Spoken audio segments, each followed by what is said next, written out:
Boa tarde, senhores congressistas. Vamos entrar na reta final deste 23º Congresso das Comunicações, que certamente marcará a agenda nacional do setor e do país. É tempo de debatermos um tema particularmente atual: as TIC, a inovação e o empreendedorismo. Inovação e empreendedorismo assumem um papel cada vez mais decisivo na recuperação sustentada da economia nacional. Apostar na inovação, na tecnologia e na criação de valor, desenvolvendo projetos globais para um mercado global, é considerado determinante para uma mudança estrutural. E vou passar de imediato a palavra ao moderador desta sessão, António Lagartixo.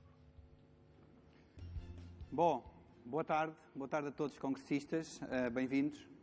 Nós temos um desafio, que não deve ser muito grande, olhando aqui para o painel de oradores que temos connosco, que é discutir um dos temas mais em voga atualmente em Portugal e não só, e que está obviamente relacionado com a inovação, o empreendedorismo, no fundo fazer acontecer alguma coisa de diferente e assumir esse risco.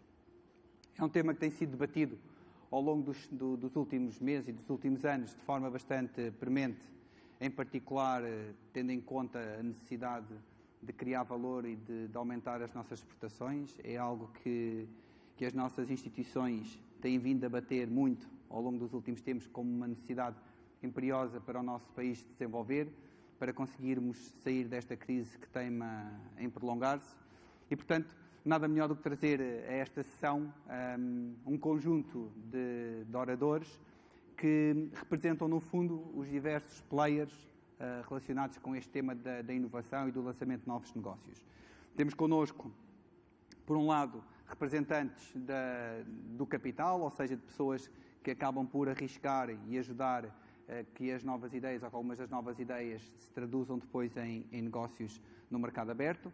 Temos também connosco representantes de incubadoras, que no fundo são aceleradores e apoiantes vigorosos de ideias e de criadores de novos negócios. E temos, como não poderia deixar de ser, três ilustres representantes de empreendedorismo, de criação de novas empresas, de lançamento de novos negócios com bastante sucesso. Portanto, eu começaria por fazer a apresentação de cada um deles. Vamos ter connosco um keynote speaker para fazer o lançamento desta sessão, que vai ser o Nadim Habib, que é o CEO da Nova Executive Education e que é um conceituado especialista nestes temas de empreendedorismo e inovação. Já desempenhou funções em diversas empresas multinacionais, em diversos países, nomeadamente Inglaterra, Bélgica, Portugal e outros países.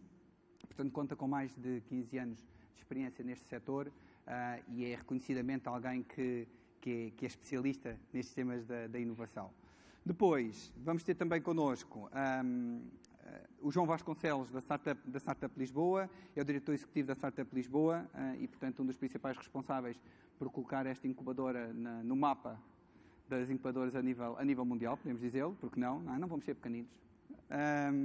Temos depois connosco o Pedro Pinto, da Take the Wind. Já vamos perceber um bocadinho melhor o que é, mas é, no fundo, uma das empresas que tem conseguido colocar no mercado uma série de inovações relacionadas com a área da saúde. Já vamos perceber um bocadinho melhor o que nos traz. Temos também connosco depois o Paulo 300, da Caixa Mágica, alguém mais relacionado com o software e com o Linux. Já vamos também perceber um bocadinho mais isso. Portanto, é diretor executivo da Caixa Mágica e já fez também, enfim, uma série de outras coisas que vai ter o privilégio de partilhar connosco. Depois, passamos para alguém que vem dos Estados Unidos, acabou de chegar esta noite, certo? Que é o Norberto Guimarães, que trabalha atualmente na Google, é Senior Product Manager da Google, mas para além disso, e talvez até mais interessante para partilhar com os nossos congressistas de hoje, é toda a sua experiência no lançamento e criação de startups e de empresas. Depois, temos connosco também a Teresa Mendes, que é no fundo a Presidente da direção do Instituto Pedro Nunes, também uma incubadora de Coimbra, que tem muitos anos e muitos sucessos e muitos reconhecimentos alcançados ao longo dos últimos anos e que já apoiou diversas empresas de sucesso, algumas até com bastante nome, a darem os primeiros passos. E depois temos também connosco o António Murta, que hoje está aqui no papel que desempenha atualmente de Managing Director da Patena. No fundo é uma capital de risco, é no fundo uma sociedade que acaba por apoiar e apostar em novas ideias, principalmente na área das tecnologias de informação, segundo entendo, mas que, simultaneamente, já teve também no papel de empreendedor, porque também já teve a oportunidade de lançar um conjunto de empresas, as quais tiveram sucesso assinalável e que acabaram depois por ser vendidas até, podemos dizer, grandes monstros mundiais do setor. Portanto, eu não me alongaria mais, iria passar a palavra ao nosso keynote speaker para lançar, no fundo, esta temática. Obrigado, Nadim.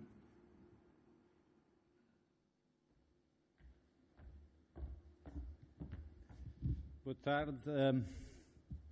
Vou falar um pouco sobre a minha visão de empreendedorismo e inovação, com especial ênfase aqui a Portugal. Queria só dizer que vou dizer umas coisas que podem ser menos positivas. Eu sou libanês, mas sou casado com uma portuguesa, tenho 3 filhos portugueses, por isso sinto que eu tenho direito a dizer algumas coisas. Eu costumo dizer que eu pago impostos, mas não posso votar, e por isso tenho alguns direitos em concreto desse tipo. Queria começar com 2 números que, para mim, quem me conhece sabe, são 2 números favoritos. São dados OCDE de 2012, do ano passado. Um português, em 2012, em média, trabalhou 1.711 horas. É muito. Porque quando eu vim para Portugal 20 anos atrás, pensei que ia estar a jogar golfe a partir das 3 da tarde. Não é um facto. Eu saio às 6, 7 da noite, chego cedo, e os portugueses, de facto, trabalham muitas horas. Segundo número, 1.312 horas. É o que um alemão trabalhou no mesmo ano, ou seja, menos 360 e tal horas entre o que o alemão trabalha no ano e um português trabalha um ano. E o que irrita mais neste processo todo é que o alemão produz mais 30% no mesmo período. E acho que algumas pessoas aqui podem adivinhar quem é que trabalha mais na Europa? Os gregos. E basicamente o que estamos a falar aqui, para mim, é a razão que nós estamos no estado em que nós estamos. Ou seja, se nós olharmos para a nossa produtividade, que basicamente o que é que produzimos por hora de trabalho, tem sido a causa da nossa situação económica atual. Okay? Podemos falar de muitas razões, muitas causas, etc, etc, mas tipicamente, quando uma organização produz abaixo do que devia estar a produzir no mercado competitivo, ela tem 2 maneiras de aguentar o ano. E uma delas é fechar, outra é ir pedir empréstimos para aguentar até conseguir mudar de rumo. E, de uma certa forma, Portugal está nesta situação hoje, com a boa notícia que estamos a começar a inverter o rumo. A nossa produtividade, de facto, aumentou em 2013. E aumentou porque começamos a cortar pessoas. E, por isso, às vezes, quando olhamos para as nossas políticas económicas e governamentais, podemos começar a inovar um pouco mais. Eu achei estranho quando o Governo decidiu cortar feriados. Estamos a trabalhar muitas horas. Podia ser uma ideia aumentar feriados e ver se o nosso PIB não se mantinha igual, ou seja, aumentando a nossa produtividade. Mas o que acontece tipicamente? Todo o processo de inovação, essencialmente do ponto de vista económico, visa o quê? Aumentar a produtividade, produzir mais por hora. Okay? A tecnologia, durante muitos anos, ajudou-nos a fazer isso.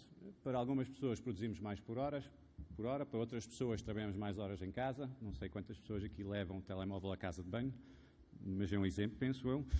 E tipicamente, neste processo de aumentar a produtividade por hora, há organizações que conseguem fazer esta mudança, ou seja, esta inovação, e há outras que não conseguem ou não querem fazer porque estão a ganhar bem no antigo modelo. E quando isto acontece, tipicamente existem oportunidades de empreendedorismo. Ou seja, as startups, de uma certa forma, entram muitas vezes em segmentos em que as empresas existentes não fizeram a instalação necessária e, por isso, costumamos dizer que esta coisa é uma oportunidade.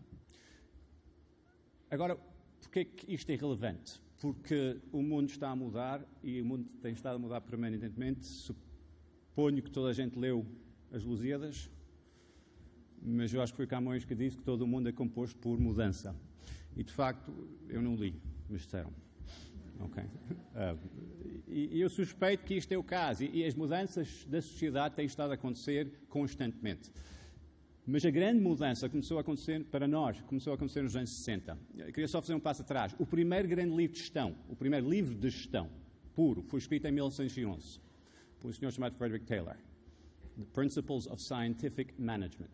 E o Frederick Taylor era um engenheiro mecânico, e por isso, quando ele escreve um livro de gestão, ele pensa como engenheiro. Ou seja, uma organização é uma máquina muito, muito bem afinada.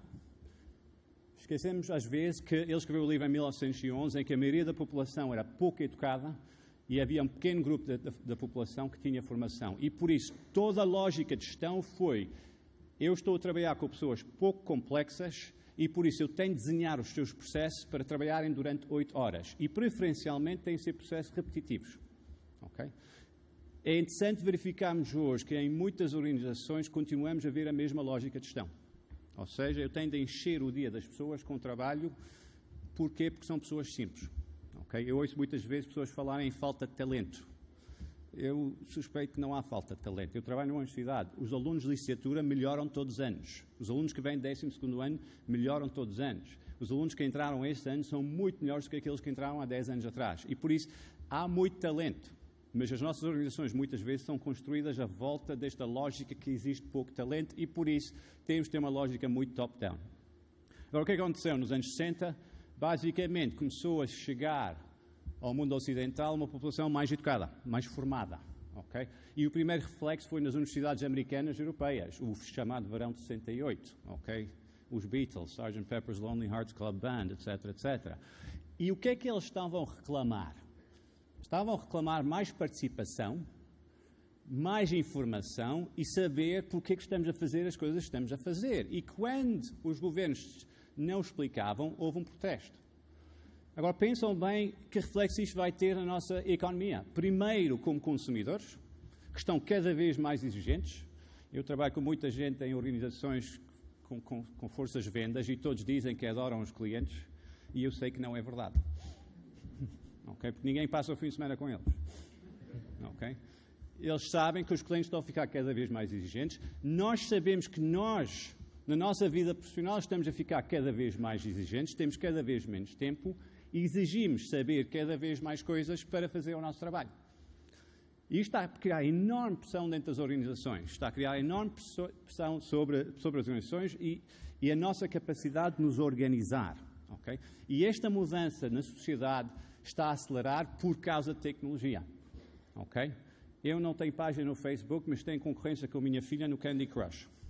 Não sei se alguém aqui está a jogar, mas é interessante. E esta tecnologia está a acelerar tudo. Eu tenho cada vez menos tempo e, por isso, eu exijo cada vez mais coisas. Dentro da minha organização é a mesma coisa.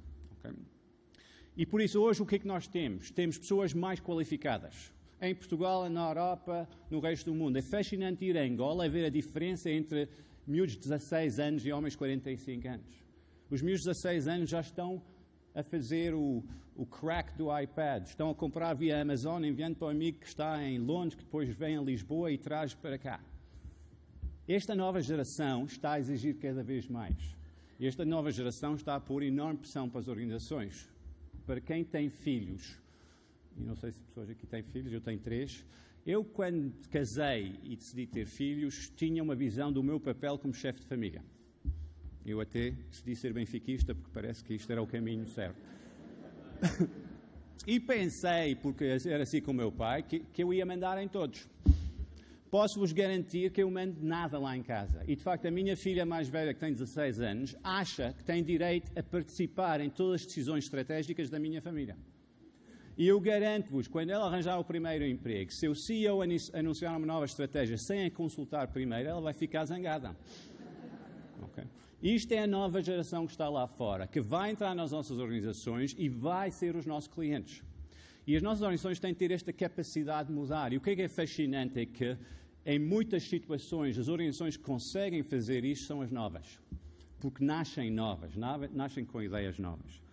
E por isso, enquanto nós da minha geração estamos a falar em work-life balance, eu noto que na minha filha, ela não acha que existem diferenças. Ela consegue fazer trabalho de casa, estar no Facebook e ouvir música ao mesmo tempo. E para ela é um blend.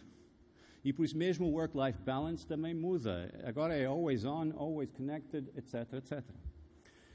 Então, o que é que podemos fazer em termos de inovação? O que é inovação neste espectro? E é interessante porque, falando aqui na área de tecnologia, às vezes eu fico nervoso de falar de inovação, porque muitas vezes é baseada em produtos ou softwares, etc, etc. Mas, basicamente, para mim, a inovação, e olhando para muitos projetos empreendedores, tem 3 pilares. A primeira, vou chamar pain, dor. Okay? Tipicamente, as grandes ideias vêm resolver uma dor na nossa vida. Okay? E não é necessariamente através de tecnologia. Para mim, a minha favorita é IKEA. IKEA vende o quê? Para muita gente ela vende mobília, design barato, etc, etc. Para mim é outra coisa, e vou fazer uma pausa e falar da minha sogra, portuguesa também. A minha sogra disse-me outro dia que quando ela falecer vai-me dar a mobília dela. Que ela comprou... Então a gente está a rir porquê? Eu acho um gesto muito simpático da parte dela. Que ela comprou nos anos 50, depois de casar numa viagem que ela fez com o marido a Passos de Ferreira. Ok? E ela deve ter visto na minha cara uma certa hesitação, porque ela depois toca num dos mobílios e diz-me, estás a ver? Tem boa qualidade. Eu disse, não, qualidade não é durabilidade.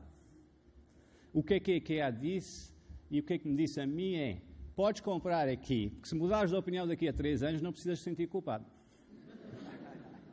E por isso, a IKEA mudou a noção de qualidade, resolvendo uma dor que eu tinha na minha vida. E quando eu gasto muito dinheiro, eu me sinto culpado e por isso eu tenho de ficar com ele. A minha mulher, como eu disse, é portuguesa. Nós às vezes vamos ao cinema, não muitas vezes, com 3 filhos é um projeto caro, mas uma vez fomos ver um filme e depois de 15 minutos eu disse, este filme não presta, vamos embora. E ela disse, não, vamos ficar. Já pagamos. Okay? Nunca subestimam a dor, pequenas dores, culpa, inveja, etc, etc, que são estes que, de uma certa forma, geram o nosso comportamento. E muitos grandes projetos de empreendedorismo nasceram neste pequeno núcleo. Alguém começou a se irritar com qualquer coisa no seu trabalho. Irritou-se, que não havia solução. Começou a falar com colegas. E descobriu que toda a gente habituou-se a esta dor como sendo normal. E todos nós fazemos isso. Temos dores normais. Eu visitei uma empresa há uns meses atrás e no cantinho de sala de reuniões havia um retroprojetor. Velho.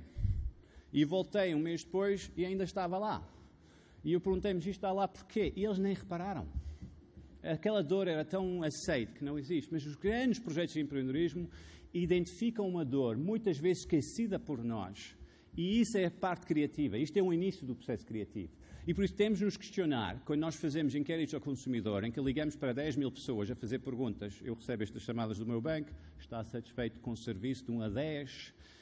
acha que temos produtos adequados 1 a 10, façam uma pergunta em vez destas todas. O que é que lhe irritou o mês passado? Depois compilam as respostas mais frequentes e corrigem. Isto chama-se inovação. E por isso o primeiro passo para muitos empreendedores de sucesso é esta coisa, pain. Where's the pain? O segundo passo, que normalmente é o teste ácido, is the price. E o preço tem de estar em linha com a dor. Ok? Se a dor for grande, o preço pode ser grande. Se a dor for pequenina, o preço tem de ser pequenino. That's just the reality. Ou seja, o modelo antigo, que era, este é o meu custo de produção, isto é a margem, por isso isto tem de ser o meu preço, já não resulta. Ok? A minha mulher queria comprar uma Bimbi. Não sei se alguém aqui tem uma Bimbi. Ela vai me matar por falar tanto nela. Mas queria comprar uma Bimbi e eu disse, está bem. E depois ela disse, mas custa 1.100 euros. Eu fiquei naquele choque de, uau. Porquê? Porque faz sopas. E eu não percebi aquilo. Eu sou estrangeiro, lembram-se? Até descobri que o vosso prato nacional não é bacalhau, é sopa. E descobri o quê? A minha sogra, quando vem à minha casa, faz sempre a mesma pergunta. Os miúdos estão a comer sopa? E dado que a minha mulher tem uma empresa empreendedora e por isso tem pouco tempo, ela tem um enorme sentimento de culpa em relação aos meus filhos comerem sopa. E por isso a solução, a dor é tão grande que 1.000 euros é que vai resolver isso. Eu suspeito que ela vai comprar a Bíblia e não utilizar. Mas, ao menos, esse é um pouco o exemplo de como é que nós temos de olhar para dor e preço. Ok? São associados. E, finalmente, o terceiro P é de process. Como é que vou construir um processo de fabrico, de distribuição, de marketing, de comunicação, de recursos humanos, para assegurar que eu tenho o preço certo para a dor certa, etc. E, se repararem bem, se eu acertar nestas 3 coisas, a primeira coisa que vou ter é uma missão muito, muito clara. E o que é que nós vemos nas organizações de sucesso inovadoras é que elas têm missões muito claras. Hoje em dia toda a gente tem uma missão, não é? Eu acho que aconteceu quando toda a gente queria ter um website. Precisa ter uma missão porque está no website. E valores. Mas estão muitas vezes muito vagos. Porquê? Porque a empresa ainda não escolheu qual é o seu foco, qual é a dor que existe para resolver. Why we do what we do. Okay? Que é o primeiro passo tão importante. Eu costumo brincar que na empresa, na hora, deviam vender uma caixa com valores e missão. Que vem já com a empresa para facilitar a nossa vida, não é? Mas estas empresas têm missões muito claras e têm uma visão da estratégia muito associada com isso. Estratégia, basicamente, nestas organizações inovadoras, traduz em why we do the things we do. E se a vossa estratégia não responder a essa pergunta, vocês não têm estratégia. É simples. E é uma estratégia que existe para toda a gente na organização, porque a organização aceita que toda a gente tem talento. E por isso toda a gente tem direito a saber porque é que fazemos as coisas que fazemos. Eu trabalho na Faculdade de Economia da Nova, eu tenho uma equipa grande e um dia eu chego ao meu escritório ao final do dia e tenho toda a minha equipa com dossiês abertos a trabalhar. O que é que estão a fazer? O diretor ligou, ele precisa de saber qual era a média de idade dos nossos alunos. E depois alguém tinha feito uma coisa em Excel fantástica, porque nós temos data de nascimento, que calcula a idade, etc, etc. E eu peguei no telefone, liguei para o meu chefe e disse, Zé, porquê é que precisas daquilo? E ele disse, estava curioso. Estava aqui na sala de espera da TAP, ficava curioso. E eu acabei de perder 9 pessoas a trabalhar 4 horas cada, são 36 horas de trabalho, são 10% da produtividade anual de uma pessoa. Why we do what we do? Ask why. E há uma organização que eu admiro muito aqui em Carnachide, que tem isto no seu site e como regra geral. Okay? Estratégia é para todos, talento existe e temos de aceitar que o talento existe nos nossos clientes, talento existe dentro da nossa organização, estamos cá para resolver uma dor, essa é a nossa missão, isto é a nossa estratégia e quando eu junto isto tudo é que eu tenho a verdadeira inovação, porque isto vai fazer com que nós criamos valor. Da minha parte, obrigado.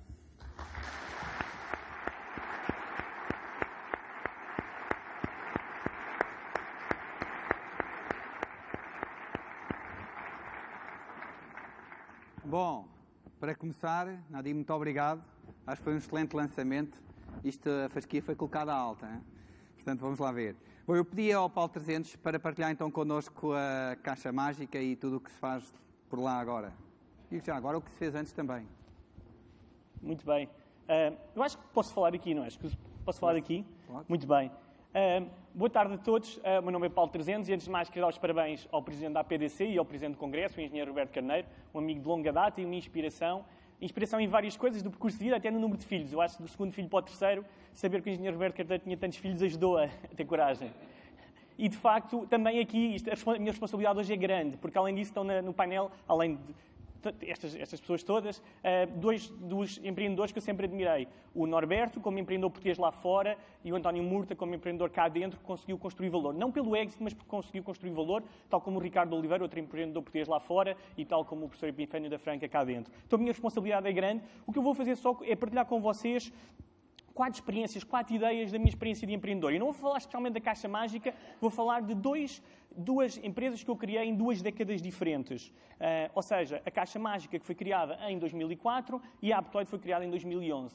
Não podiam ser empresas mais diferentes. Em 2000, quando começámos com a ideia da Caixa Mágica, queríamos ser especialistas de Linux e de Open Source para o mercado nacional. Sentimos que era uma área que estava pouco desenvolvida. Atingiu como empresa o break-even em 2007, hoje fatura mais de 1 milhão de euros, tem 30 colaboradores e teve sempre resultados positivos. E, portanto, é para mim, à minha escala, um sucesso. A Aptoide, quem é que daqui tem Android? Levanta o braço, por favor, no telemóvel. 214. Sabem como é que eu sei? Perguntei à NSA. E a Aptoide é uma empresa que nós criámos a partir de investigação que foi feita na Caixa Mágica, em projetos europeus e no meu doutoramento, e o objetivo é desenvolver tecnologia e parcerias para potenciar lojas de aplicações, App Stores, para os nossos parceiros. Ou seja, nós não temos uma App Store, nós temos a tecnologia e os contratos com os publishers para OEMs, para telecoms, se estiverem aí, fazerem a sua própria App Store. Diferenças. Na Caixa Mágica temos 10 clientes a quem faturamos. 3 deles são PSI 20. Na Aptoide temos 4 milhões de utilizadores por mês. Se vocês tiverem Android, forem ao Google procurar por... Google, é Norberto, publicidade. Procurar por Aptoide, podem instalar e passamos a ser 4 milhões e 213 utilizadores, ok? Portanto, se puderem, obrigado. E as diferenças não ficam por aí. A Caixa Mágica, como eu vos disse, faturou 1 milhão de euros e a Aptoide fatura 25% disso. Só que a Aptoide cresceu do mês passado para este mês, ou do mês anterior para o mês passado, 24% na faturação. Bem, a Caixa Mágica cresce 5% ao ano e é bastante bom para o mercado nacional. Então, nós, na Caixa Mágica, estamos localizados em Portugal e em Lisboa e, mais particularmente, interessamos o mercado português. Este é, por exemplo, o aspecto do nosso evento anual. É um evento que já existe há 8 ou 9 anos, em parceria com outra empresa, com a Saiwan, e, portanto, temos a nossa comunidade instalada e cresce a uma velocidade moderada, boa, talvez até para os padrões portugueses. Na Aptoide, a curva é assim, ou seja, e é assim que nós temos que esperar e é assim que nós temos que trabalhar. É sempre o importante na Aptoide, por exemplo, já não é tanto a faturação, é mais o crescimento de utilizadores, porque isso é que nos vai trazer também no futuro efeitos de rede, etc. A Aptoide, outra grande importante diferença é a questão da cultura. Ou seja, é preciso ser um bocadinho louco, não é só a questão dos pinballs que temos e como existem outras referências desse tipo, é ser um bocadinho louco. O João dizia, e podemos discutir isto depois, não há exemplos de sucesso B2B em Portugal e de internet e mobile. Nós na Aptoide todos achamos que somos um grande sucesso e, portanto, ainda vamos ser muito mais. Por exemplo, outra coisa é ser Globetrotter. Na Aptoide, por exemplo, isto foi atirado há 1 mês e meio, na maior feira de eletrónica do mundo, em Hong Kong, e haviam 5.000 stands, só havia um português que éramos nós. É achar que Hong Kong fica pertíssimo, e hoje é Hong Kong, amanhã é São Francisco, porque para nós sentimos que os nossos principais clientes, ou OEMs e telecoms, estão principalmente na Ásia, mas por outro lado os publishers estão nos Estados Unidos, em São Francisco e noutros centros. Então, será que nós estamos bem colocados para ser precisamente o sucesso B2B que o João estava a dizer que nós, eventualmente, como portugueses, não conseguíamos ser? Estamos. Porquê? Estamos mesmo no meio. Temos mais setoras que a Ásia e menos setoras que os Estados Unidos. Portanto, não podíamos estar melhores. Primeira ideia que eu vos trago. Ser empreendedor é como um fratal. Ou seja, quando nós faturámos 50.000 euros, eu olhava para uma empresa que faturava 500.000 e dizia, bolas, nós temos que faturar 500.000. Cheguei aos 500.000 e disse, epá, nós temos que faturar 5 milhões. E, portanto, ser empreendedor é número de utilizadores, faturação, qual forem as vossas métricas, querer sempre o acima. E quando chegamos lá, não estamos contentes. Segunda ideia, são 24 horas, é uma paixão pelo produto, mas é uma paixão 24 horas. Isto é o meu telemóvel, ou seja, desde o Analytics ao AdSense para saber a faturação e os nossos KPIs, ao Pulse e ao TechCrunch para as notícias, ao CAGTViewer, ao Pingdom para saber a monitorização, ao Twitter, Facebook e o LinkedIn para perceber o que é que andam a dizer de nós, os 40.000 fãs no Facebook, a Play Store para saber a concorrência e o e-mail e o Skype para comunicar. Terceiro, claro, o que interessa, antes de mais, são os nossos parceiros, os nossos co-founders. Tanto na Caixa Mágica como na Aptoide tive muito sucesso nisso, e a equipa. E a equipa aqui é importante porque tem que ser um pouco louca, mas também não precisamos estar muito comprometidos em ser tudo genial e terem que ser génios. Nós, por exemplo, na Aptoide partimos em áreas e cada área tem que ter um líder muito forte, em tecnologia e em liderança. E depois as pessoas que lá estão têm que viver a nossa cultura, não têm que ser todos génios a sair vindo da universidade e das melhores universidades. Para terminar e para ter o tempo, small is beautiful. Ou seja, as startups às vezes consideram a PT é tão grande, é tão bom ser a PT, mas é tão bom ser pequeno, é muito bom ser pequeno. Reparem, aquele é o gráfico do Google Trends, outra publicidade, ao Google. E estão a ver ali uma quebra de popularidade no Aptoide. Foi quando o Google Play achou que nós éramos concorrência a eles, fixe, ainda bem, o Google acha que nós somos concorrência, e tirou-nos do Google Play. E então, em 30 dias ou 15 dias, a nossa popularidade cresceu a 80%. E a Azul está o nosso concorrente mais direto, que estava-nos a acompanhar e cresceu a 80%. A nossa diferença dele é que nós percebemos que, pelos termos de utilização do Google Play, nós não podíamos ter lá o Aptoide, mas podíamos ter uma aplicação que levasse à instalação do Aptoide, ou que mostrasse o nosso site que levasse à instalação. Porque isso era permitido segundo os termos do Google. E fizemos isso. Movemos e em 15 dias, o tempo que está ali na curva, fizemos essa aplicação que se mantém até hoje e que, enquanto o nosso concorrente caiu, a outra subiu. Ficam então estas ideias para debater e para partilhar convosco. Obrigado.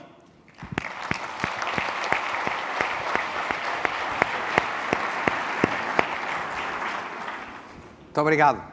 Fantástico. Começar com um espírito positivo. Bom, Pedro Pinto, partilhas connosco a tua experiência? Obrigado.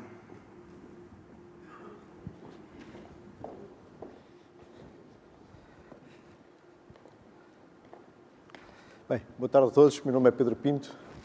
Acho que isto devia dar aqui um slide qualquer. Ok, vai dar. Aí vem. Sou CEO da Take the Wind, atual. Fiz a Take the Wind há 6 anos e falhei 3 empresas antes. Portanto, acho que em média um empreendedor leva 8 empresas até acertar. A Take the Wind nasceu com uma missão clara, mudar o paradigma de saúde, seja qual seja o desafiante que isso é. Nós achámos que o paradigma de saúde estava feito à complexidade e era da complexidade nasciam os modelos de negócio todos que havia na saúde. E nós o que quisemos fazer foi, ok, há aqui alguma coisa que podemos fazer desde logo, começar a ganhar dinheiro por causa da complexidade e trazer produtos que ajudem a revolucionar a saúde, porque de facto a saúde é um servidor de dinheiro. Há quem diga que daqui a 30 anos 50% do PIB está na saúde. Há uma pequena história que nos inspirou logo de início. Há um pequeno mamífero africano que é um porco formigueiro. E o porco formigueiro é caçado pela leoa. Mas a leoa não consegue apanhar o porco formigueiro em corrida. O porco desvia-se, muda de direção e esconde-se. O porco formigueiro só tem um problema. É que ele tem 7 minutos de memória. E a leoa tem mais memória que ele. E ele, ao fim de 7 minutos, sai daquela toca onde ele arranjou, como se nada acontecesse, e ele é caçado pela leoa. Isto inspirou-nos saúde, memória. Ok, nós temos de trazer o problema da complexidade e da eficiência em saúde tem a ver com memória.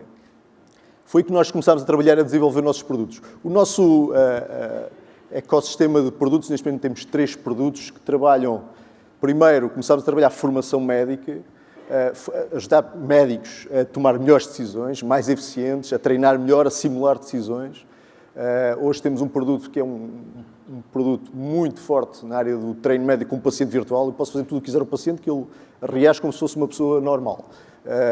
Mas a grande vantagem é que não é um paciente real. E depois focámos, temos que arranjar produtos onde está o problema. E onde está o problema é nas pessoas. De facto, é na mudança de hábitos das pessoas que eu vou poder criar alguma coisa nova. A empresa tem crescido de uma forma orgânica através dos seus serviços, que têm pago as contas, e com os seus serviços nós começámos a trabalhar uma área específica, na área da complexidade, com um target específico, a indústria farmacêutica. A indústria farmacêutica que tem que comunicar a complexidade, nós começámos a fazer filmes para a indústria farmacêutica. Filmes que em 3 minutos condensam tratados manuais que levam 30 dias a ler. Portanto, o que nós trouxemos foi armas de comunicação de base científica para a indústria. E com isso começámos a crescer Portugal, Alemanha, Holanda, por aí fora. Hoje trabalhamos com mais de 15 países, com indústrias como a Novartis, Merck Sharp & Dohme, Boehringer, por aí fora. Com o cash que ganhamos dos serviços, nós quisemos sempre ter uma empresa de produto, nosso objetivo. E é, de facto, no produto que está o diferencial que trazemos. Foram estes clientes todos que aqui estão que nos têm ajudado, primeiro, a entender o mercado, segundo, a poder financiar o desenvolvimento de ID e, terceiro, também a serem nossos clientes dos nossos produtos, que é aquilo que está a acontecer. O nosso foco é que, quando olhamos para o mercado da saúde, é um mercado humano, não é? E, de facto, nós, como empresa de tecnologia, percebemos que isto só tecnologia não chega. Portanto, alguma coisa nós temos que fazer, porque o humano só muda de comportamento com outro humano. É raro um humano mudar de comportamento com uma tecnologia, porque a taxa de abandono é rápida. Hoje em dia há 40 mil apps de saúde na App Store, 57% duram um dia. Ao fim de 6 meses só há 3% vivas. Portanto, a questão não é da tecnologia nem das apps, a questão é como é que eu posso trazer a tecnologia para mudar um comportamento e gerar valor para alguém que paga. Uma das coisas que eu fiz foi testar. Portanto, eu comecei-me a testar a mim mesmo. Tanto testei que comecei a perceber que tinha um problema. Começámos a testar com sensores, etc., a medir pressão, ter uma plataforma, dou memória a isto tudo. Ok, e o Pedro Pinto começou a ver que aos 42 anos tinha um problema que era hipertenso. Aos 42 anos tem uma doença crónica. O meu pai também é hipertenso, mas ele tem 72.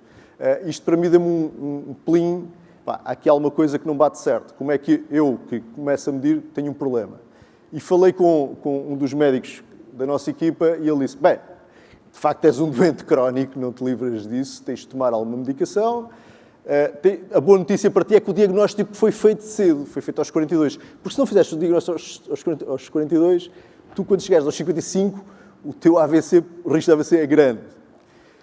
O facto de eu medir, de eu entender e de eu ser ajudado na mudança, permitiu-me baixar o meu risco de ter um AVC ou um infarto em 50%. É estatístico e é verdade. O meu risco baixou 50%. E o infarto em Portugal custa 25 mil euros. A primeira intervenção. Depois começa a custar regularmente muitas consultas e um segundo infarto ou outros problemas. Portanto, há aqui um modelo que todo o modelo de saúde que é feito à faturação, à peça, ao tratamento, eu posso inovar. Ok, eu aqui posso ter um modelo em que, se eu prevenir, mais vale prevenir que tratar. Tratar também faz parte da prevenção. A medicação faz parte do tratamento, mas é um tratamento antecipatório.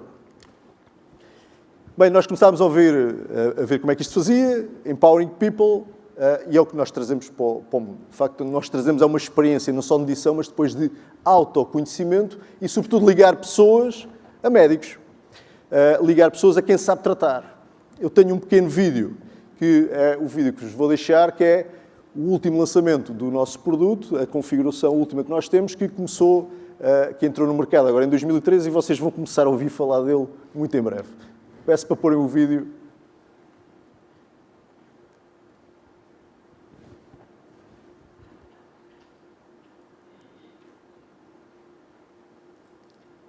Come on. Só tem 1 minuto e 24.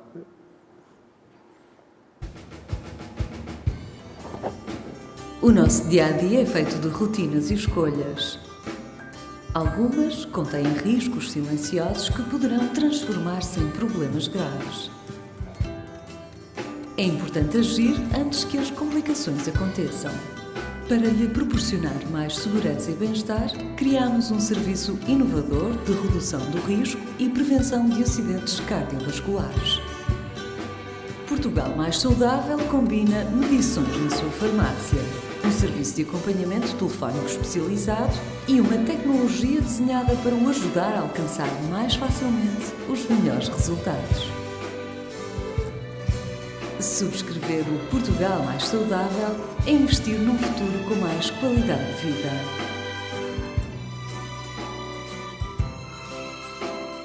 Aceite o desafio. Juntos é mais fácil.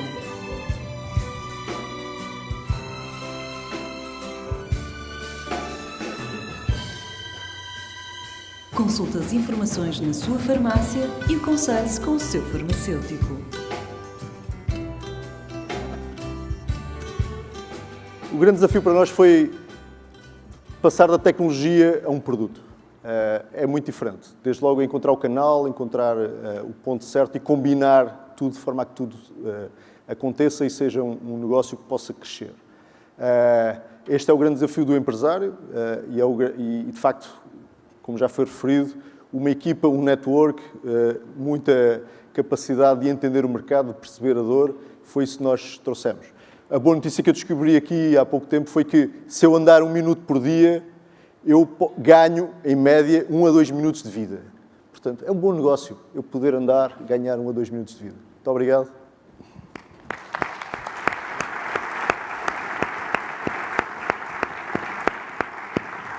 Muito obrigado. Bom, Norberto, vamos ouvir um bocadinho as tuas histórias de insucesso já agora e de sucesso também. Claro. Um prazer. Antes de mais, muito obrigado pelo convite. Estou um bocadinho cansado, estive a trabalhar até às 4 da manhã ainda hoje com os Estados Unidos, mas é assim. Muito obrigado ao Presidente e a toda a gente da PDC pelo convite. Eu vou focar-me sobretudo na minha apresentação, por favor. Eu vou focar-me sobretudo no meu percurso de empreendedor e menos no que estou a fazer na Google atualmente. Podia ter calhado na Google, podia ter calhado noutra empresa qualquer, quer dizer, o percurso de empreendedor está cheio de vicissitudes e de coisas que não se sabe o que é que vai acontecer e por várias vezes achei que ia falhar e que não ia conseguir fazer a próxima startup, mas acabei sempre por conseguir e é um bocado esse espírito que eu queria deixar aqui. A apresentação? Ok. O meu percurso de empreendedorismo. Eu já não estou a viver em Portugal há 14 anos, mas estudei na FEUP, e estudei em muitas universidades na Europa antes de me mudar para os Estados Unidos. Mas tenho aqui um pequeno percurso. Eu estive envolvido em 7 startups. Não posso falar sobre todas elas, porque tenho 5 minutos, portanto não dava para falar por muito. Mas começou sobretudo numa ideia que eu estava a ver na Alemanha e tinha vários amigos que estavam a fazer startups, coisas interessantes. Então criamos um grupo chamado Ideas, em que, para realmente dizer que estávamos interessados em fazer parte desse grupo e criar novas empresas, tínhamos que meter 1000 e tal euros só para fazer parte do grupo. E, portanto, esse dinheiro serviu para a gente se juntar em várias cidades da Europa, irmos a congressos, falar com pessoas, e daí nasceram 2 startups, uma das quais tem Venture Capital de BES, está a crescer muito bem. E, portanto, foi uma forma muito diferente de criar startups, mas na primeira reunião falamos exatamente do que estávamos a falar há pouco, que é qual é o problema na semana passada que vocês tiveram que realmente vos doeu, que coisas que vocês ficaram mesmo irritados. E, portanto, foi à procura da ideia com pessoas várias diferentes e acabou por resultar bem. Depois, acabei por ir para Berkeley, a Universidade da Califórnia, e lá, digamos, aqui é um mundo, não é? Portanto, quem está na área de empreendedorismo, o difícil é escolher qual a startup que uma pessoa quer fazer parte e qual é a ideia e o parceiro que quer estar. E eu tive várias startups que eu fiz parte de todas elas na área de web, mobile e coisas muito diferentes. Lá está, essa procura de uma falha de mercado que nós tentamos fechar. A última das quais, a Mojamix, em que entramos na universidade, na incubadora de Berkeley. E a Mojamix estava a correr relativamente bem, só que depois o meu visto falhou. Portanto, eu tive que sair dos Estados Unidos, tinha um mês para sair dos Estados Unidos, porque o meu visto não foi renovado, e tive que vender a Mojamix e vir 6 meses para a Europa. E eu acho que nessa altura, mais uma vez, é aquela altura que começou a ver os obstáculos que nos põem à frente, estão lá para testar a nossa capacidade de perseverança e a nossa energia. É mesmo uma oportunidade mesmo, não é teórico isto. Eu, nesta altura, podia ter ficado, e estava um pouco desiludido, não é? Não sabia o que eu havia de fazer na minha vida. A startup ainda estava a funcionar nos Estados Unidos, mas eu remotamente tive que vender, porque não dava, não sabia se queria poder voltar para os Estados Unidos. Tinha lá um carro, tinha um amigo meu, todos os dias tinha que andar a mudar o carro, porque, pronto, não sabia se ia voltar ou não.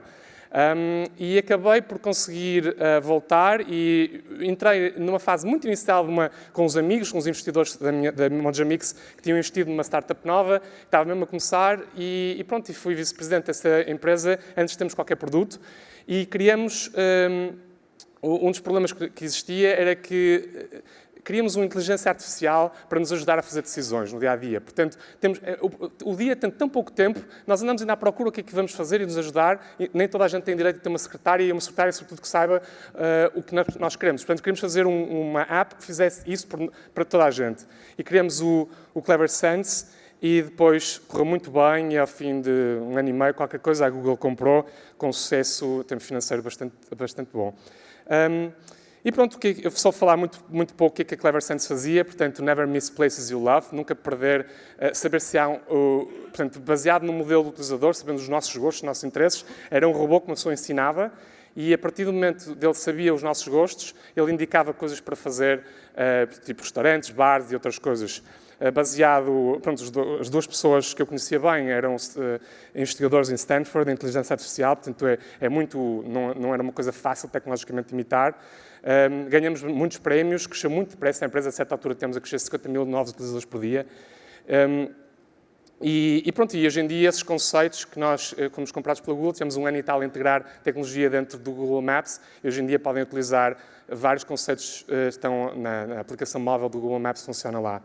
Entretanto, o Alfred funcionava assim, em que ele automaticamente sabia o que é que uma pessoa queria fazer, e quando carregava no caso de lunch, ele dizia os restaurantes que uma pessoa deveria querer ir, baseado nos gostos que uma pessoa tem, enfim, era muito fácil de escolher onde ir, tinha uma interface muito inovadora. Agora na Google, portanto, fiz a primeira integração no Google Maps e agora estou a fazer praticamente a mesma coisa, mas dentro do YouTube. Portanto, sou responsável pelas recomendações de vídeos, de canais e próprios modelos de utilizadores. Temos vários bilhões de utilizadores no total, não é, que já passaram pelo Google, e todos eles têm um perfil de utilizador que a NSA deve estar a tentar cracar neste momento. E pronto, é isso que eu faço.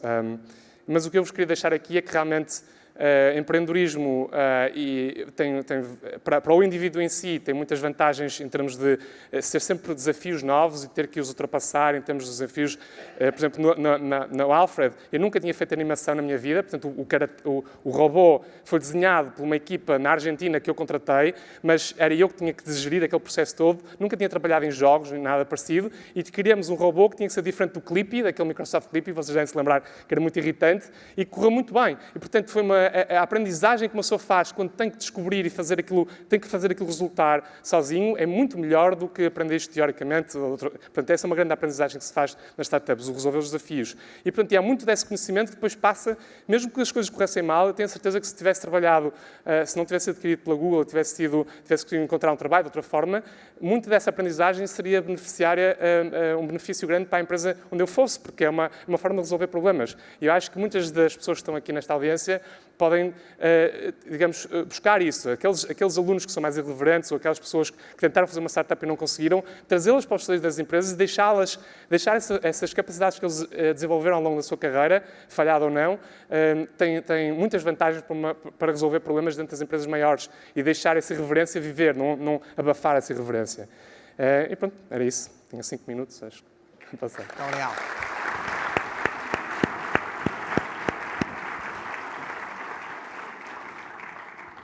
Bom, nada melhor que começar com 3 experiências olhadas e vistas de uma perspectiva positiva, uma vez que são sucessos. Teresa, eu ia-lhe passar a palavra, mas antes disso gostava de fazer aqui 2 questões só para enquadrar aqui também um bocadinho a nossa discussão e percebermos a audiência que temos à nossa frente.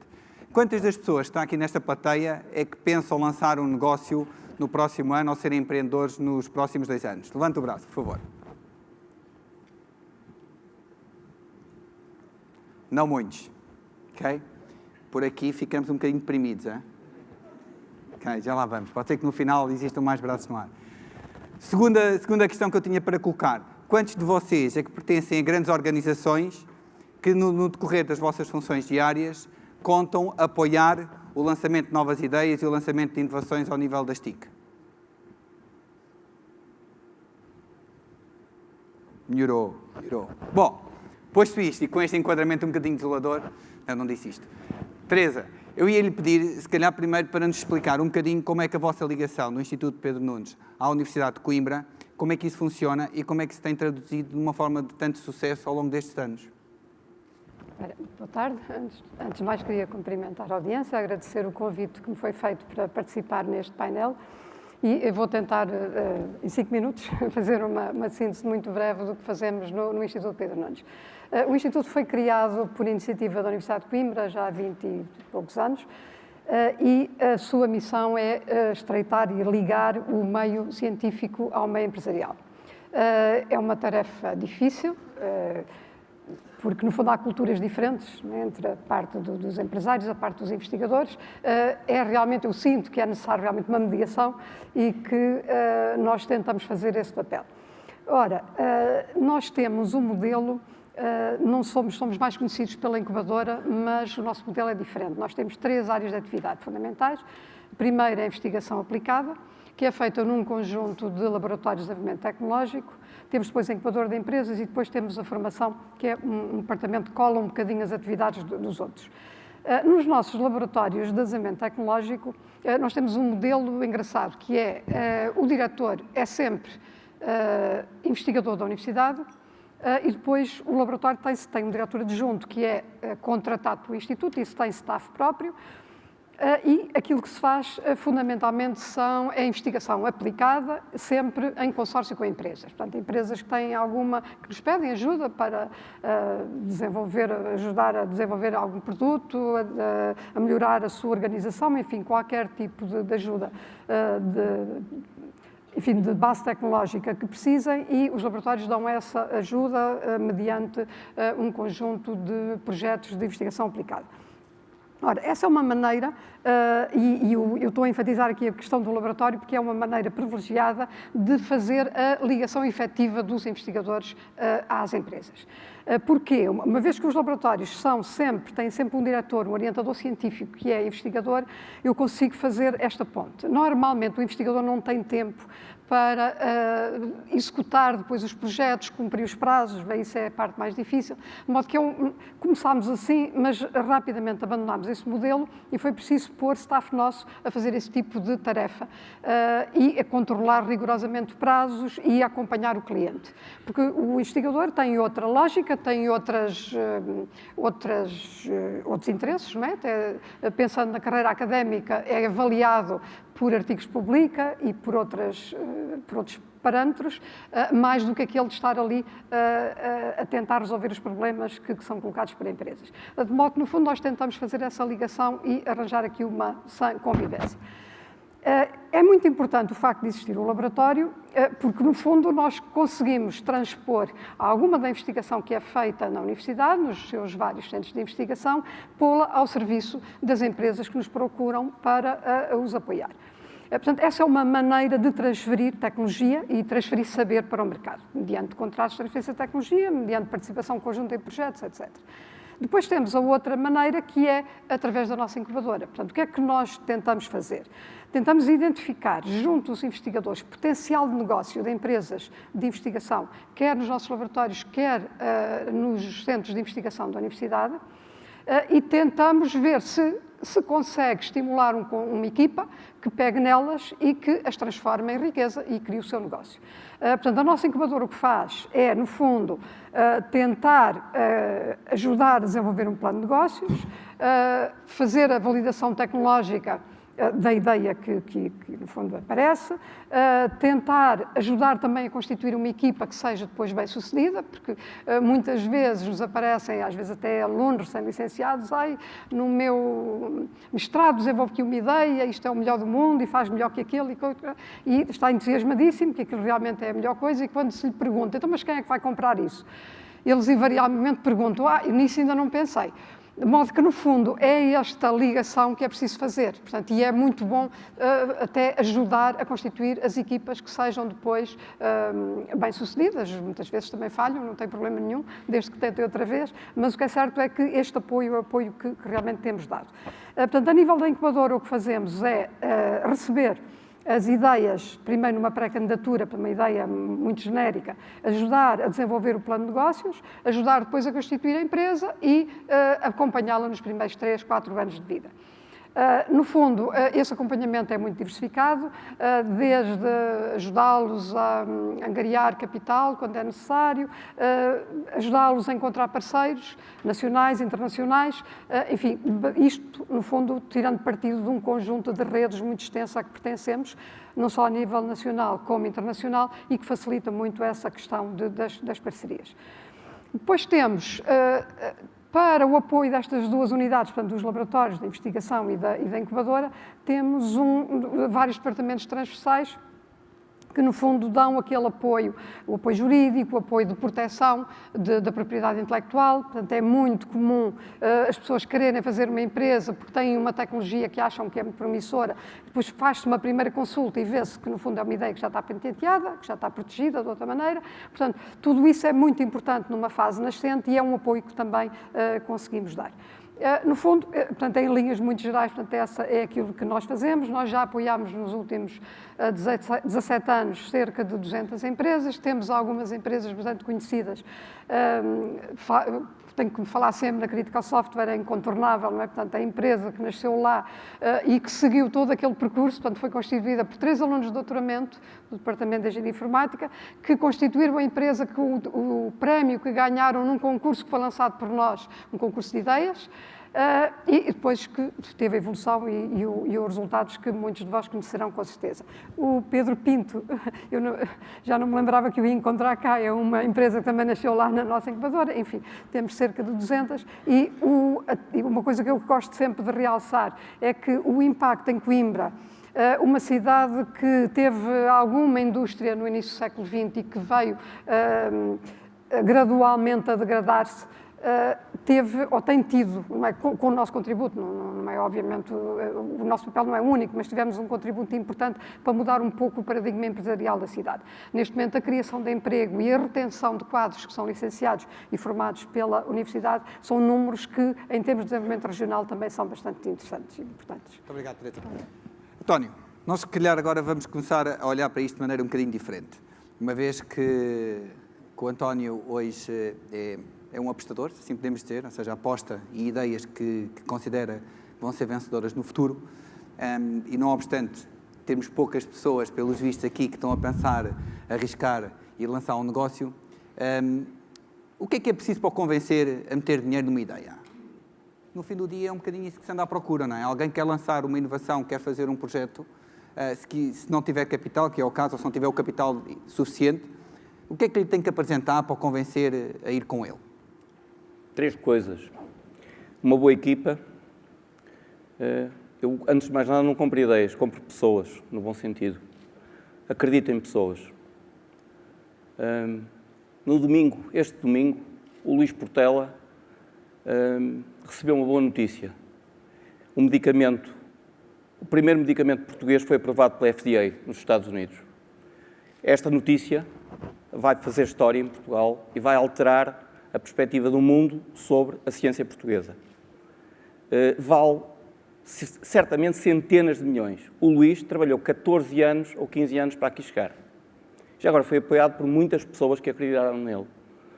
A primeira coisa que eu procuro é uma equipa na qual acredite. E isso significa coisas que são umas físicas e outras químicas. Físicas têm que ver com a qualidade do comportamento, a qualidade do intelecto.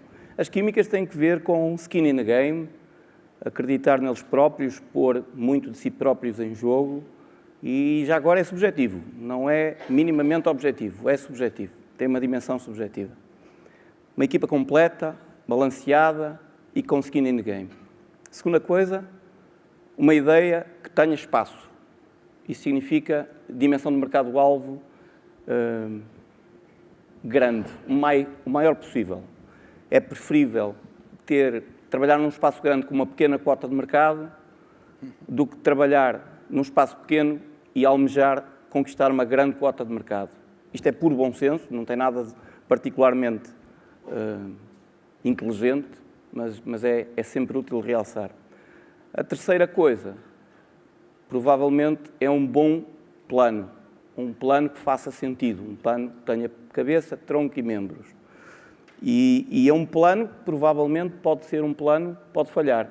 Nesta altura, por exemplo, nós só investimos em late early stage e em B rounds, o que significa que já investimos em empresas que têm uma determinada atração e que já conquistaram os primeiros clientes e têm de ter um bom plano para passar de vendas pouco expressivas para vendas muito expressivas.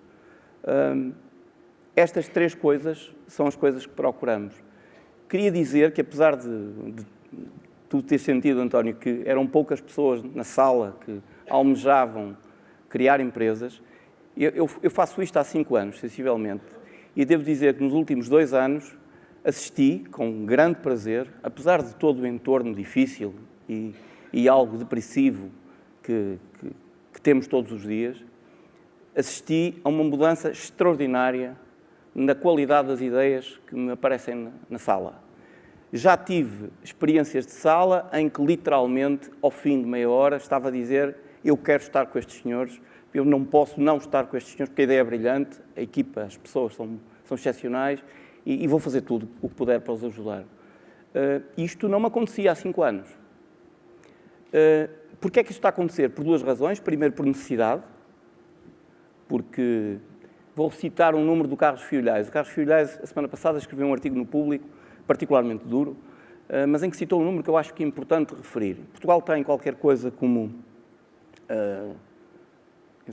eu não quero precisar, um número determinado de doutorados. O importante não é o número de doutorados que nós temos. O importante é a percentagem deles que é empregue pelas empresas. E o número é 1%. 1% dos nossos PhDs está a trabalhar em empresas. Este número devia envergonhar-nos.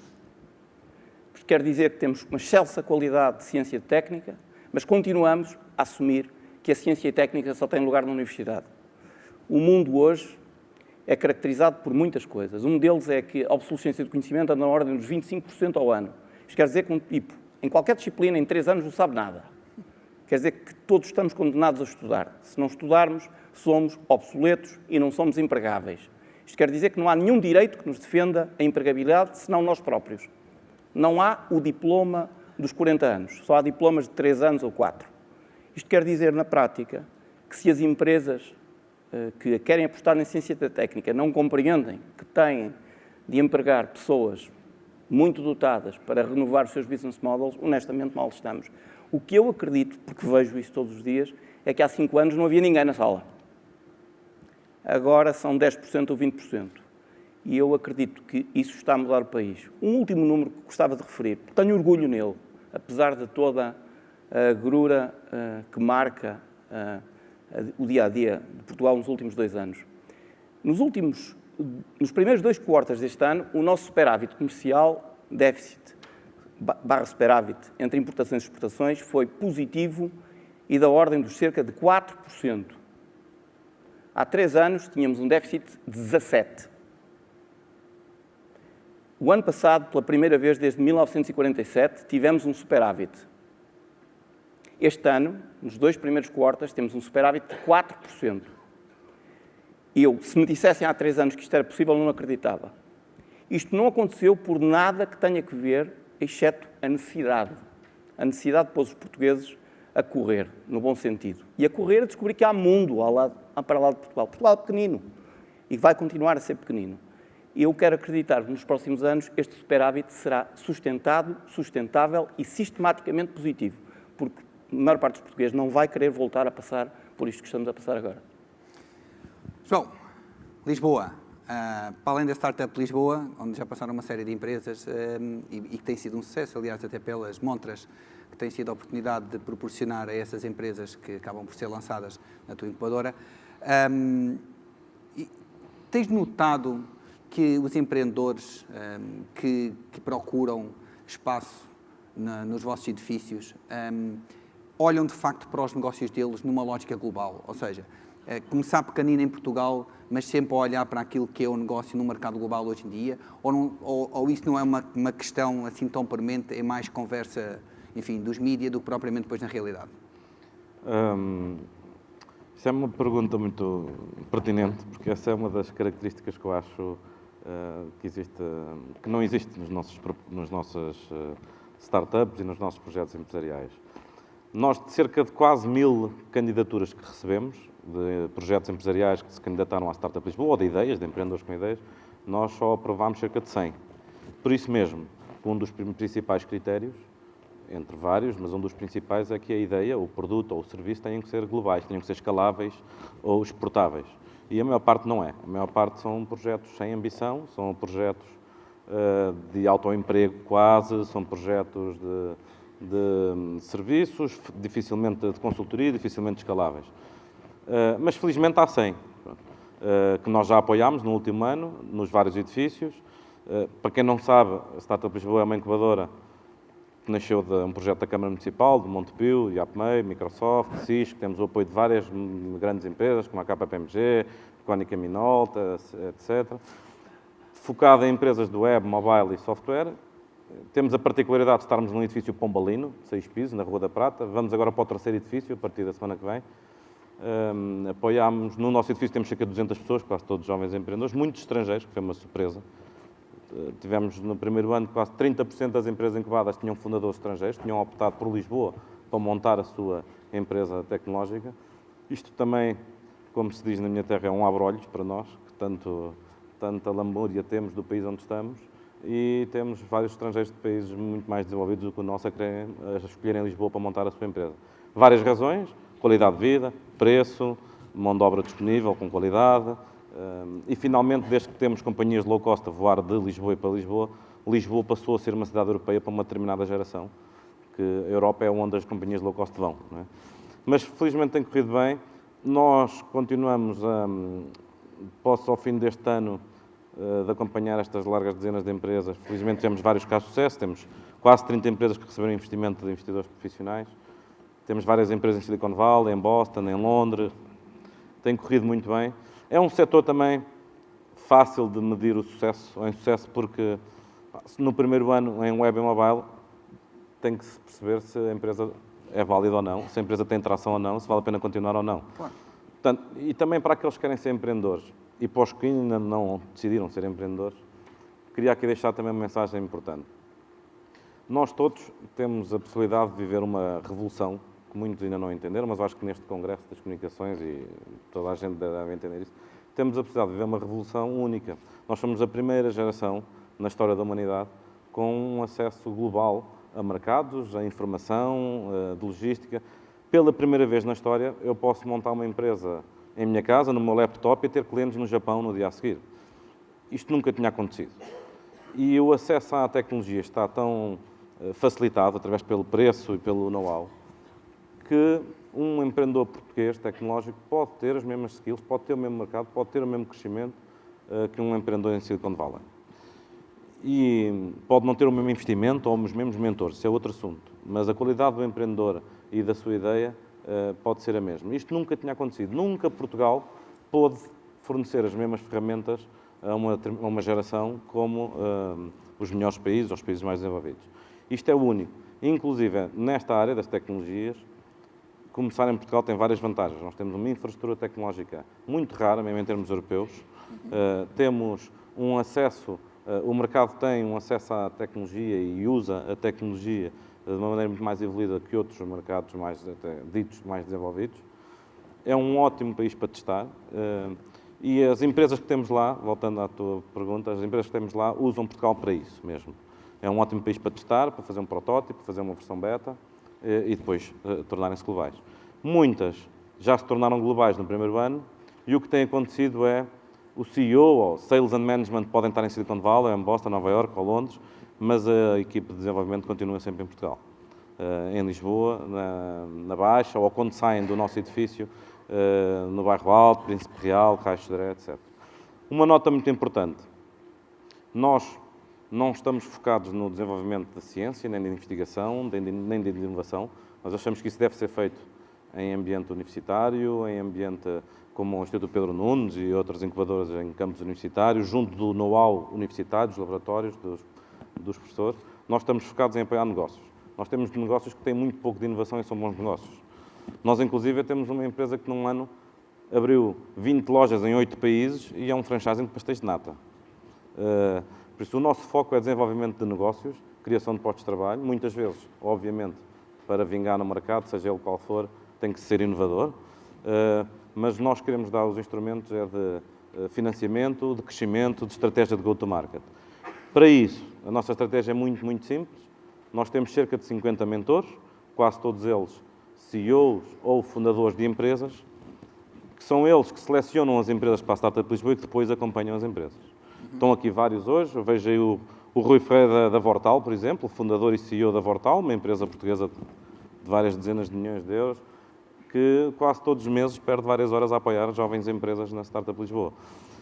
É um modelo muito anglo-saxónico, em que os serial entrepreneurs e os empresários de sucesso têm uma noção de give back à sociedade muito grande e, felizmente, temos vindo a descobrir que em Portugal também já há empresários assim que querem dar esse give back. No nosso caso, tem corrido muitíssimo bem. A experiência desses empreendedores, o network desses empreendedores para estas jovens empresas é essencial. Essencial. Muitas vezes até passam a ser investidores, passam a ser sócios ou até possíveis compradores das empresas, e que não tem mal nenhum, é uma relação transparente. Muito bem, obrigado. Eu vou ter que meter contigo, porque tu disseste há tempos uma coisa exatamente oposta ao que o João acabou de dizer. Tu disseste, e eu li, que Portugal era um excelente país e um excelente laboratório para exportar, mas péssimo para testar. O João está a passar por uma realidade diferente, ou pelo menos tem exemplos contrários, que é de investimento estrangeiro cá para testar e para utilizar o nosso mercado como teste. O que é que querias dizer exatamente que nós somos ótimos como laboratório para exportar, mas não tanto para testar? Sim. Portugal é um sandbox excelente e nós, no nosso caso, temos parceiros internacionais que estão connosco em Portugal a testar as coisas. O que eu acho é que não devemos condicionar o nosso modelo de negócio a Portugal, porque podemos correr erros por o nosso mercado não ter dimensão ou ter algumas idiosincrasias próprias, não devemos perturbar o modelo de negócio correto do nosso produto, que se calhar no mercado maior é mais favorável, por estarmos em Portugal. Portanto, temos de testar, mas com cuidado. Ok. Portanto, não levar, no fundo, aquilo que é testado em Portugal e os prós e os contras de cada uma desses processos como algo que possa ser extrapolável para um mercado global. Consideras que não somos representativos daquilo que poderá ser uma boa ideia ou uma boa forma de concretizar uma ideia lá fora? Acho que somos um mercado muito tecnológico, adota as coisas. Acho que temos problemas em termos de pricing de certas coisas e que se o nosso modelo de negócio é feito com o pricing que é feito em Portugal, temos um problema. Eu tenho uma história na área dos serviços com um cliente, Mayo Clinic, nosso cliente dos Estados Unidos. Encontrei-o num evento e ele viu o nosso stand-up. Vocês são muito giros, coisa que... mas eu disse, para além de ser giro, eu quero trabalhar consigo. E desafiei-o a dar-nos um projeto. E ele, Pedro, a gente tem tudo nos Estados Unidos, eu nem sei onde é Portugal. Ok, mas olha, eu proponho então o seguinte, eu faço um projeto não muito grande, pequeno, for free, e depois dou-lhe o preço E se você gostar, você dá mais projetos nesta área. Ok, vou pensar. Os tempos depois ligou-me. Pedro, gostei da tua ideia. Está aqui o projeto. For free é sempre bom. E no final, Pedro, we love it. Ok, we love it, boa. Mando-lhe a nota, olha, o preço seria este e agora quero mais projetos. Temos aqui as coisas para trabalhar. Ele depois telefona-me. Volta. Pedro, só 2 coisinhas. Então tu pensaste que a gente não ia pagar? Sim, eu ofereci o projeto. Não, isso, nós, quem trabalha para nós pagamos. Não gostamos. E depois há outro pequeno problemazinho com o teu preço. O teu preço é muito baixo. Uau!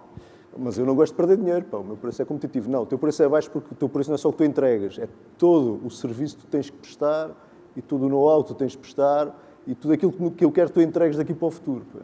E o teu preço é 3 vezes mais baixo que o que devia ser para seres verdadeiramente competitivo e útil para nós. E ele posicionou-me o preço 3 vezes mais alto que o que eu estou. Isto é uma história de vida muito interessante para eu perceber que eu não posso fazer modelos de negócio à escala só Portugal e às vezes com o pricing só Portugal, porque é errado. Eu posso testar, se calhar é melhor testar for free aqui. Porque o modelo de negócio, o preço não é só, o valor não é só função do preço. Preço, serviço, o que é que eu evito que ele, o custo que eu evito que ele tenha, tudo. É uma função muito complexa. Pedro, eu vou reter isso, tu tens que me ensinar onde é que arranjas clientes que te pedem 3 vezes mais caro do que aquilo que estás a oferecer. Mas falamos depois no fim. Bom, vamos ali um bocadinho mais para o Norberto. Olha, diz-me uma coisa, é também comumente aceito que os Estados Unidos é se quiseres, uma incubadora gigante de startups, ou seja, a mente e a apetência para apoiar o lançamento de novas ideias, de novos negócios, é bastante mais presente no dia-a-dia daquela sociedade do que propriamente em Portugal e genericamente até falando, no caso da Europa, que somos bastante mais conservadores. Tu tens notado isso, tu notaste isso na tua experiência prática, ou seja, o que é que faz de diferente, ou o que é que se faz de diferente nos Estados Unidos para que alguém esteja mais motivado para tentar lançar o seu próprio negócio? É ao nível da forma como eles veem o falhanço, é os apoios institucionais sobre o falhanço, é cultural, é isto tudo? O que é que tu achas? Eu não diria tanto que serão fatores da própria sociedade, tem mais a ver com os fatores do próprio empreendedor, porque quando o António dizia que nota realmente uma diferença da atitude dos empreendedores aqui em Portugal, enfim, essa atitude é o que os empreendedores, eu julgo, estou mesmo convencido que os empreendedores aqui em Portugal são tão bons como os empreendedores nos Estados Unidos, não há diferença. E, portanto, essa capacidade de erguer depois de levar, sei lá, várias desilusões de umas cidades às outras, essa julgo que é mais fundamental com o empreendedor e não tanto pela sociedade em si. O que acontecia é que em Portugal se calhar não era preciso fazer isso, porque quando se falhava 2 vezes havia rapidamente uma solução fácil e hoje em dia não há. E, portanto, hoje em dia, acho que as pessoas que estão nesta área têm que dar muito mais, têm que lutar muito mais e, portanto, aqueles que realmente vingam vão ser tão bons empreendedores como vão ser os melhores empreendedores dos Estados Unidos. Claro que ter ajuda de mentores que já passaram por isto e que dão a ajuda na altura que a pessoa está mais em baixo, ou que, se calhar, há uma segunda fase de financiamento quando a primeira não correu tão bem e dá-se uma segunda tentativa. Se calhar isso nos Estados Unidos é mais fácil, não é? Mas, mesmo assim, eu julgo que as ideias hoje em dia que realmente têm, por exemplo, na Startup Lisboa, que têm capacidade de atrair clientes, seja B2C ou B2B, no mundo inteiro, essas ideias com boas e com uma equipa boa e com panos de manga para crescer, podem arranjar esse dinheiro e esses mentores em todo o mundo.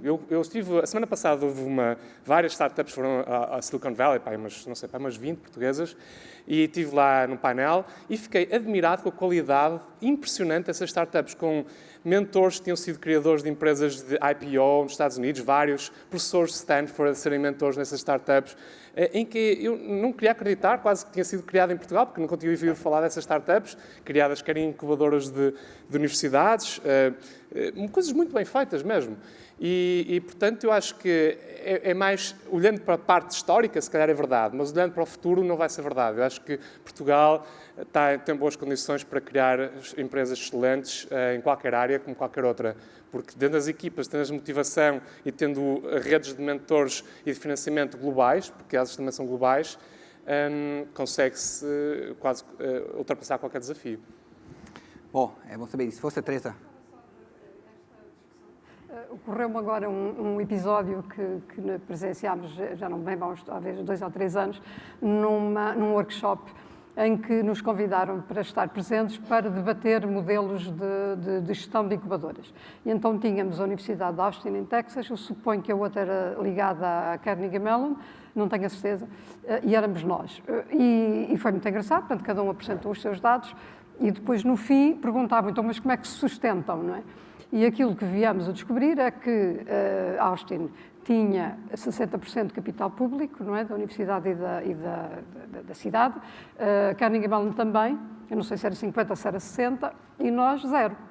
Eu ainda meti com eles a dizer, então, mas vêm do país dos empreendedores e nós é que temos que dar o exemplo e somos os empreendedores até a criar e a sustentar as incubadoras. Bom, no fundo é mais uma nota, porque às vezes temos um pouco este complexo de inferioridade que o estrangeiro é que é bom, nos Estados Unidos é que são empreendedores e tal, e nós temos um potencial enorme, mas por muitas vezes questões de atitude, mas que são questões que eu acredito muito que há de haver um clique, acho que já houve uns cliques pequeninos, mas que em termos de sociedade estamos muito mais perto disso do que já estivemos, para no fundo... Força, Norberto. Isso encaixa muito bem no que o António disse há pouco, que é, em Portugal vejo muitos casos em que, como as empresas são pequeninas, eles tentam fazer ou serviços de consultoria inicialmente para ganhar algum dinheiro, para avançar, ou desfocam muito a ideia para fazer um pouco de tudo, para apanhar as várias áreas. E eu acho que esse é que realmente é o erro que talvez culturalmente ainda os empreendedores portugueses ainda não interiorizaram, que é muito mais importante estar num mercado global e fazer uma coisa específica, ser bom numa área específica no global, do que tentar fazer vários mercados ao mesmo tempo, pequeninos que sejam. Portanto, o ser focado num grande mercado e numa coisa pequena dentro desse mercado e criar uma vantagem competitiva é muito mais importante do que fazer mais ou menos, mas mais ou menos mal, várias coisas. E aí é que eu acho que ainda não vejo, mesmo nestas startups, as pessoas veem, mas então o que é que isto faz? Isto pode ser para aquilo, pode ser para aquilo outro, pode ser para aquilo outro. Não. Mesmo que possa ser para 30 coisas, decide uma e só dá essa mensagem. Porque, mesmo no caso, a inteligência artificial que nós fazemos tem literalmente centenas de aplicações. Não é, quer dizer, aquilo é usado para tudo. Mas nós só usávamos numa fasquia muito específica e foi nessa fasquia que quer a Apple, quer a Google e outras nos queriam comprar. E se nós não tivéssemos esse foco, não tínhamos sido vendidos. Okay, tu tens de distinguir, no fundo, tens de diferenciar no mercado em que estás e para isso é preciso ter foco e é preciso trabalhar de uma maneira bastante especializada. E depois, se eu segundo entendi bem a tua exposição, há que garantir que eu consigo perdurar no tempo ou durante um determinado tempo a vantagem competitiva de ser o first mover e ter, de facto, essa vantagem competitiva. António, eu sei que tens qualquer coisa para dizer sobre isto. Eu lançava-te só mais um tema para depois completar, se não te importares, que tem a ver com a fuga de talentos e como é que isto joga com o que nós estamos aqui a dizer. Porque, pelos vistos, é uma opinião unânime neste painel, que, de facto, enquanto empreendedores, enquanto capacidade técnica nos nossos profissionais e nos nossos estudantes, nós já a temos. Ou seja, nós temos o capital humano hoje. Como é que a fuga de talentos a que nós estamos a assistir todos os dias vai ter uma implicação negativa, no caso, no futuro? Eu começava por referir uma coisa que queria completar o Norberto, porque eu acho que é muito importante isto. Há pouco, e queria ligar isto aos números que o primeiro orador da tarde, eu peço desculpa, não sei o nome, Nadim referiu e referiu muito bem. Todos nós, ninguém gosta de ser apelidado de preguiçoso ou de pouco produtivo. Não é algo que seja nobre. Ninguém gosta de ser visto como pouco produtivo. Então, eu permitia-me desafiar-vos a dizer que o que mais importante nós digitais, porque esta sala é digital, temos a dar a Portugal é propriedade intelectual, não é serviços, não é capital humano, trabalhador, qualificado, vendedor de serviços. É propriedade intelectual. Aquilo que faz uma Google, o que faz uma Microsoft, é a capacidade de milhões de utilizadores utilizarem algo defendido sob o regime de propriedade intelectual. Isto é muito, muito importante. Porquê? Porque a produtividade implícita no IP é completamente diferente da produtividade implícita nos serviços. Eu não estou a denegrir os serviços. Eu utilizo serviços sistematicamente para pagar as contas. Eu faço as mesmas coisas que o Pedro ali faz. O Pedro, há pouco, com grande humildade, referiu que faz um monte de coisas táticas, mas que são absolutamente necessárias para pagar as contas. Foi o que o Pedro referiu. Eu faço a mesma coisa. Amanhã tenho uma discussão com uma das minhas participadas, que vive a pagar as contas, mas que está a fechar um contrato com a Intel, com um produto que literalmente passa a ser vendido pela Intel em todo o mundo. O bonito é casar as duas coisas, é pagar as contas e garantir a escalabilidade do produto. Eu acredito na propriedade intelectual gerada em Portugal, acredito que nós não temos nenhum defeito genético que faça de nós menos inteligentes que os americanos, que os alemães, que os japoneses. Acredito na propriedade intelectual e por isso é que acredito que em 10 anos as nossas exportações digitais vão passar de 700 milhões para 4 mil milhões. Isto é um sonho, não é um plano, mas acredito neste sonho. Antes de haver planos, há sonhos. O meu sonho é que Portugal, em 10 anos, exporte 4 mil milhões de euros digitais. E não é de telecomunicações, é de serviços de valor acrescentado por cima de telecomunicações. Dito isto, fuga dos cérebros. Eu acho que há fuga de cérebros e é manifesto e compreensível que haja, porque pela primeira vez um determinado ciclo de empregabilidade qualificada foi rompido, porque o modelo de pura e simplesmente usar, em particular a esfera pública, sistematicamente como receptáculo de todos os PhDs que são produzidos em Portugal, obviamente, para todos os efeitos, ia bater no teto. Não era preciso ser muito inteligente para perceber que havia um teto. Claro. Mas também acredito que essa fuga parcial de cérebros gera networking internacional, gera retorno de pessoas com o mundo nas pernas. Há dois tipos de portugueses, aqueles que têm mundo nas pernas e os que não têm mundo nas pernas. Eu andei muitos anos, fui muitos anos imigrante e chamava-me a mim próprio imigrante nómada. Há dois tipos de imigrantes, há os sedentários e os nómadas. Os sedentários são os que ficam num país. Os nómadas são aqueles que pululam de país para país. Eu durante 15 anos fui caixeiro viajante. E fui imigrante nómada. Vender tecnologia portuguesa no mundo. Não tenho nenhuma vergonha disso. Mas sentia-me imigrante. Quando chegava ao avião da TAP, já tinha chegado a Portugal. Porque já ouvia falar português. E sentia-me imigrante. Porque gostava da minha terra. Eu só fazia isso porque o mundo estava lá fora e era onde estava o trabalho. Mas eu gostava de viver aqui, como gosto. Não tenho problemas nenhuns em dizê-lo. O regresso desses imigrantes qualificados vai ajudar Portugal na hora certa. Eu disse que a fuga de cérebros é parcial, porque há muitos desses cérebros que não querem sair daqui porque gostam de viver aqui. Agora, pela primeira vez, esses cérebros estão a pensar mundo. Há 500 anos, umas quantas pessoas decidiram invadir o mundo, permitem-me a expressão, a partir de Portugal. Nós hoje devemos fazer a mesma coisa como o Luís Portela fez no domingo. Temos a ciência técnica para fazer a mesma coisa que o Infante Henrique e Dom João I fizeram. Só que não é da mesma maneira. Eu costumo dizer que nós descobrimos as rotas da seda há 500 anos. Agora, o que temos de fazer é com que as rotas da seda passem por aqui. Temos de puxar as rotas da seda para que elas passem por Portugal. Eu não acho que os portugueses, pelo menos do ponto de vista de formação técnica ou científica, tenham algum defeito que lhes permita dizer tenho deficiência. Ainda temos deficiência de networking, aquilo que há pouco foi referido e bem pelo João, ainda é um problema, mas é muito melhor do que foi há 10 anos e daqui a 10 anos será muito melhor do que é hoje. E não tenham dúvidas que os outros países também têm os mesmos problemas. Portanto, o que temos de fazer é dar corda aos sapatos e, literalmente, fazer pela vida, porque ninguém vai fazer pela vida por nós. Temos de ser nós a fazê-lo. Obrigado, António. Paulo, querias dizer qualquer coisa, não é? Do brain drain, porque num tom menos positivo que o António disse, que é realmente um problema hoje. Nós na Caixa Mágica temos, nos últimos 5 anos, uma pessoa que saiu para a Amazon em Seattle, uma pessoa que saiu para a Electronic Arts em Londres, uma pessoa que saiu para o CouchDB em Palo Alto. Significa duas coisas, temos as pessoas certas na equipa, ótimo, ou tínhamos, e significa outra coisa, que não estamos aqui a conseguir atrair as pessoas. Por um lado, por razões intrínsecas às empresas, temos que refletir sobre elas, dá stock options nas empresas em Portugal. Quantas empresas em Portugal dão stock options? E outras que são externas às empresas. Eu deixo só a reflexão. Uma das coisas que eu sinto mais como experiência própria é a carga fiscal e a carga de descontos para a Segurança Social. Ou seja, para uma startup que tem um determinado business plan, um determinado valor, não é pagarmos pouco às pessoas, é poder-lhe entregar mais dinheiro e menos dinheiro ao Estado, e isto tira-nos um pouco de competitividade. Temos outros fatores positivos, o custo do imobiliário, etc, etc, mas esse é um fator realmente negativo. Então, se alguém quisesse melhorar um pouco ainda este florescimento das startups, o que eu sentiria mais era tentar não aumentar ainda mais a carga fiscal.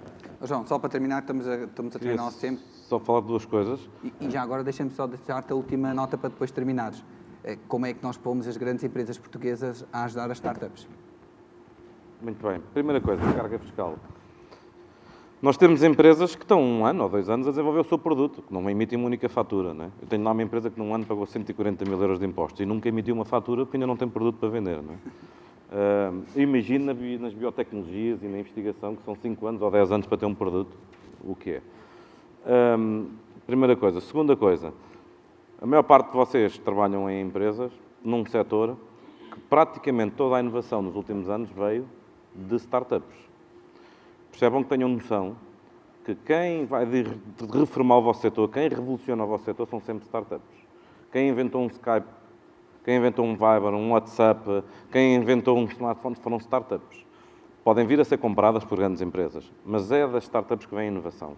E isto, respondendo à tua pergunta, felizmente várias empresas portuguesas deste setor já entenderam isto. Preferem a inovação gerada por startups do que gerada até em grandes departamentos de R&D internos. A inovação gerada por startups é mais barata, é mais flexível, é mais ágil, está mais adaptada ao mercado, até porque quem a criou, o fundador, o dono da startup, tem um interesse óbvio no sucesso da coisa, ao contrário de um colaborador, muitas vezes. Nós temos parcerias com vários corporate partners, temos várias empresas tecnológicas que são parceiras da Startup Lisboa, não é por filantropia, nem é por marketing, é porque aquilo é uma fonte de inovação, de novos produtos, novos serviços, novos conteúdos para si. Isto é algo que nos Estados Unidos já descobriram há muito tempo. Não é? Uma Cisco já comprou quase 200 empresas nos últimos 10 anos. Uma Google deve comprar empresas todas as manhãs. Não é? Em Portugal estamos a entender isso. Com uma nuance. Isto também é preciso ser uma empresa especial. Isto não se pode andar a comprar agora, desatar a comprar startups. Nós temos várias empresas portuguesas que têm grandes que compraram startups e mataram as startups. Não é? Há um CEO de uma telco muito conhecida em Portugal que diz: eu não compro mais startups. Porque isto é como se fosse um elefante a dar um beijo numa borboleta. Eu não quero matar, mas mato-a.